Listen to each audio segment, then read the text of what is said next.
अस्सलाम वालेकुम नाजरीन कराम, नई वीडियो में आपको खुश आमदीद कहते हैं। बड़ी अहम तरीन डेवलपमेंट्स हैं और एक इंतहाई फैसला कुन मरला आ चुका है पाकिस्तान की सियासत में। और इस सियासत में सिर्फ पाकिस्तान के पॉलिटिकल स्टेक होल्डर्स ही स्टेक होल्डर नहीं है, बल्कि इसमें नॉन पॉलिटिकल एक्टर्स भी बहुत ज्यादा अहमियत इख्तियार कर गए हैं, चाहे पाकिस्तान की एस्टेब्लिशमेंट हो या फिर जुडिशल एस्टेब्लिशमेंट हो। अब पहला कदम उठा है, कल जो कुछ हुआ आपके सामने है। जनरल परवेज मुशर्रफ की सजाए मौत को बरकरार रखा गया। अब इस हवाले से 2019 का ISPR का प्रेस रिलीज है इस सजा पर, जिसे कल काजी फायज ईसा की अदालत में बरकरार रखा गया। पाकिस्तान की फौज में गम गुस्सा था 2019 में, जो रैंक्स और फाइल्स में गम गुस्सा था, जाहिर है वो आज भी होगा। अब बड़ी अहम तरीन डेवलपमेंट हुई है। फौजी अफसरान जो गुज़श्ता दौर के हैं उनके हवाले से साबका एस्टेब्लिशमेंट के लोग किस तरह से कटहरे में लाए जाएंगे, उनके हवाले से एक खत लिखा गया है।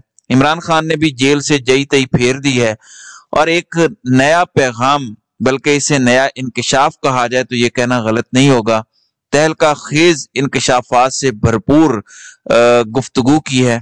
तो इस्लामाबाद से बड़ी बड़ी खबरें हैं, बड़ी अहम तरीन डेवलपमेंट्स हैं जो मैं आपके सामने इस वीडियो में रखूंगा। इमरान खान की कल तफ्तीश हुई 2-2.5 घंटे की। फिर इमरान खान के आज रिमांड के हवाले से भी कुछ डिटेल्स हैं। सबसे पहले मैं आपको बता दूं कि सदर मुमलिकत आरिफ अलवी ने सुप्रीम कोर्ट के जज जस्टिस मज़ाहिर अली अकबर नकवी का इस्तीफा मंजूर कर लिया है। सुप्रीम जुडिशल काउंसिल में उनके खिलाफ दरखास्त दायर थी और उनके खिलाफ आज 11 जनवरी को समाअत होना थी। मज़ाहिर अली अकबर नकवी के खिलाफ आमदन से जायद असासों और मिसकंडक्ट की कार्रवाई जारी थी। गुज़श्ता रोज मज़ाहिर नकवी ने सुप्रीम जुडिशल काउंसिल के नोटिस पर तफसीली जवाब भी जमा करवाया था, जिसमें उन्होंने खुद पर आयद इल्जामात की तरदीद करते हुए कहा था कि सुप्रीम जुडिशल काउंसिल जज के खिलाफ मालूमात ले सकती है, लेकिन काउंसिल किसी जज के खिलाफ किसी शिकायत पर कार्रवाई नहीं कर सकती। अब जस्टिस एजाजुल एहसन, जो कि सुप्रीम कोर्ट के सीनियर तरीन जजेस में से हैं, उन्होंने भी एक खत लिखा और उन्होंने भी अपने तहफुजात का सुप्रीम जुडिशल काउंसिल की कार्रवाई के हवाले से बरमला इजहार किया। लेकिन क्या अभी जस्टिस मज़ाहिर नकवी की जान छूटने वाली है? नहीं। इस हवाले से जस्टिस मज़ाहिर नकवी पर नए अटैक्स लॉन्च कर दिए गए हैं। अब ख्वाजा आसिफ ने सुप्रीम कोर्ट के साबिक जज मज़ाहिर नकवी की असासों की छानबीन का मुतालबा किया है। मुस्ताफी होने पर ख्वाजा आसिफ ने रद्द अमल में कहा कि इस्तीफे की मंजूरी काफी नहीं है, असासों की छानबीन भी सियासतदानों की तरह जजेस और उनकी आल औलाद की होनी चाहिए। लेकिन जस्टिस मज़ाहिर नकवी जिस केस का हवाला देते रहे वो था Justice Qazi Faez Isa versus President of Pakistan. इसमें मेरे काजी के खिलाफ एक रेफरेंस था, उसमें ये प्रेसिडेंस मौजूद है, उसमें ये फैसला मौजूद है कि औलाद जो कि बालिग हो, जो कि अपने कमाने वाले हो, उसका जवाब दे जो है वो वालिद नहीं हो सकता, क्योंकि वो कमा रहे हैं। हाँ, आप अपने स्पाउस के जरूर आंसरेबल होते हैं, लेकिन मज़ाहिर नकवी को क्योंकि पता लग गया था कि उन्हें कॉर्नर कर लिया गया है, उन्हें घेर लिया गया है, तो उन्होंने अपनी इज्जत बचाई। अब मियां दाऊद एक ऐसा किरदार जिसने मज़ाहिर नकवी के खिलाफ शिकायत दर्ज करवाई थी, अब वो फिर से एक्टिव हुआ है। वैसे इंटरेस्टिंग बात यह है कि इमरान खान पर कातलाना हमला हुआ था वजीराबाद में, उसमें जो एक शख्स नवीद पकड़ा गया जिसने गोली मारी थी और बाद में उससे एक बयान दिलवाया गया, वो पूरी कंट्रोवर्सी आपको याद होगी। अब उस शख्स नवीद का वकील भी मियां दाऊद है और जस्टिस मज़ाहिर नकवी के हवाले से दरखास्त देने वाला भी और उनके खिलाफ शिकायत सुप्रीम जुडिशल काउंसिल में देने वाला किरदार भी यही है। अब मियां दाऊद ने जज के इस्तीफे के खिलाफ सुप्रीम कोर्ट जाने का ऐलान किया और कहा कि मज़ाहिर नकवी का इस्तीफा पूरी कौम और वकला की जीत है, ताहम मंजिल अभी बाकी है। मियां दाऊद ने जस्टिस मज़ाहिर अली अकबर नकवी का इस्तीफा सुप्रीम कोर्ट में चैलेंज करने का ऐलान किया और इनका मौक़िफ़ ये है कि इतनी आसानी से तो इन्हें मराहत नहीं लेने देंगे, ये तो नाअहल हैं, करप्ट हैं, इन पर करप्शन साबित होगी, यानी बेआबरू करना भी जरूरी है। जाहिर है टॉप पे बैठे हुए कुछ लोगों की अना की तस्कीन ऐसे तो नहीं हो रही, तो एक लाडला प्रोमैक्स की अना की तस्कीन के लिए पूरा निजाम एक्सपोज होता जा रहा है। दूसरी जानिब कल एक और डेवलपमेंट भी है।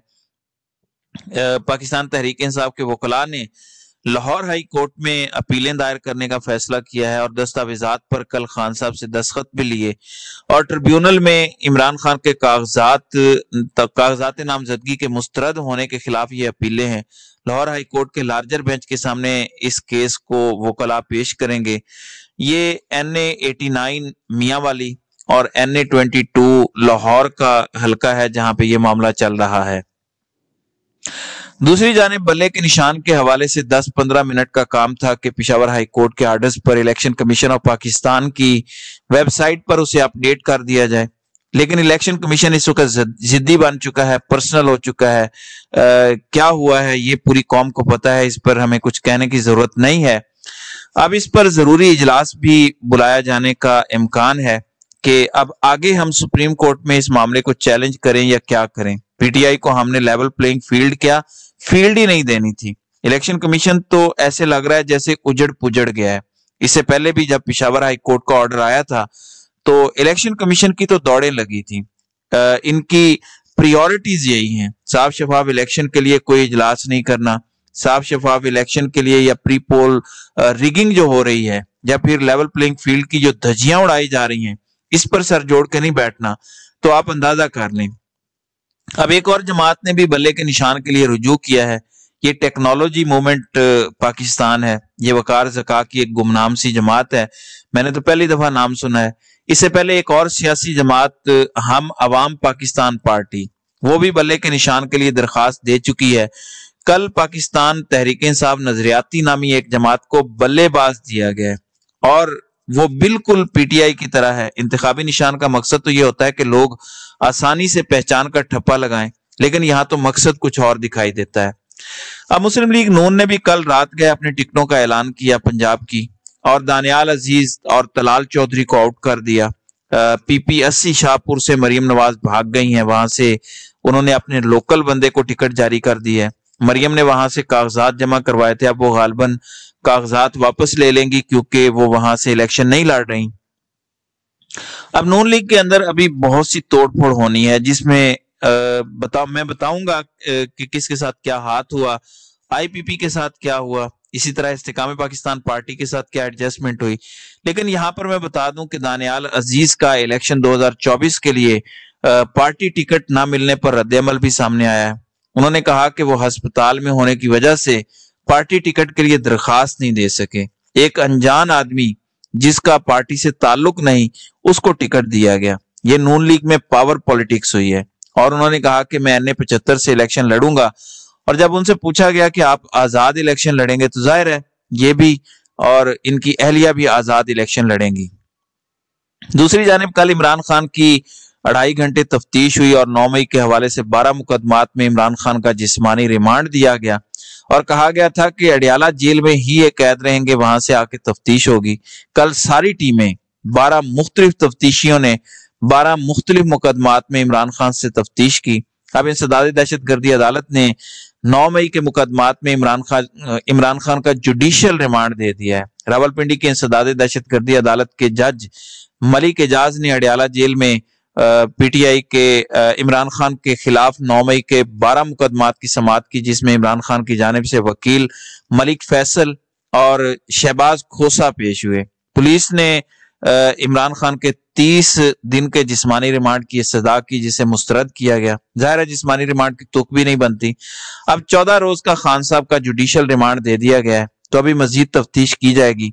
अब एक जानिब ये सब कुछ चल रहा है तो वहीं दूसरी जानिब इंकिशाफात का सिलसिला जारी है। इमरान खान की हमशीरा अलीमा खान ने मीडिया से गुफ्तगू की है और उन्होंने एक बहुत बड़ा क्लेम किया है। वो कहती हैं कि अगस्त 2022 में जनरल बाजवा ने मुझे, इमरान खान और शाह महमूद कुरैशी को बुलाया और कहा कि आप रजीम चेंज ऑपरेशन पर एहतजाज खत्म कर दें तो आपको 2/3 अक्सरियत दी जाएगी, नहीं तो आपको 30 सीटों से ऊपर नहीं जीतने दिया जाएगा। अब ये एक बहुत बड़ा इल्जाम है जनरल बाजवा के हवाले से, और खान साहब ने डेट भी बताई और साथ गवाह भी बताया कि मेरे साथ शाह महमूद कुरैशी था। अगस्त 2022 में मुझे बुलाया गया, अप्रैल में हुकूमत गई, 22 में खान को बुलाया गया और कहा गया कि रजीम चेंज ऑपरेशन के बयानिए से पीछे हट जाएं क्योंकि आलमी ताकतें इसमें बुरे तरीके से एक्सपोज हो चुकी हैं। अगर आप इससे पीछे हट जाते हैं तो फिर हम आपको 2/3 अक्सरियत भी देंगे। اس پر خان صاحب نے کہا کہ تم مجھے 2/3 اکثریت دینے والے کون ہوتے ہو یا 30 سیٹیں دینے والے؟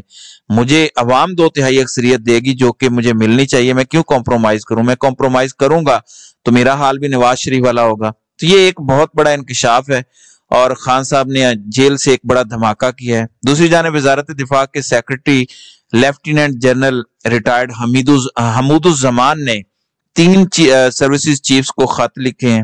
سیکرٹری دفاع نے آرمی چیف، ایئر چیف اور نیول چیف کو خط لکھے ہیں۔ تینوں سروسز چیفز کو سپریم کورٹ کے حکم کی روشنی میں خطوط لکھے گئے۔ ذرائع کے مطابق خطوط میں تینوں سروسز چیف کو 2017 کے دھرنے کے متعلقہ افسران کے کردار کا جائزہ لے کر کارروائی کا کہا گیا ہے۔ ذرائع نے بتایا کہ سیکرٹری دفاع نے اپنا تحریری بیان کمیشن کو بھجوا دیا ہے۔ رواں سال نومبر میں نگران حکومت نے فیض آباد دھرنا کیس میں عدالتی فیصلے پر عمل درآمد اور ذمہ داروں کے تعین کے لیے انکوائری کمیشن تشکیل دیا تھا۔ اس انکوائری کمیشن میں سابق وزیر اعظم شاہد خاقان عباسی اور احسن اقبال کے ساتھ ساتھ جنرل فیض حمید کا جواب آ چکا ہے۔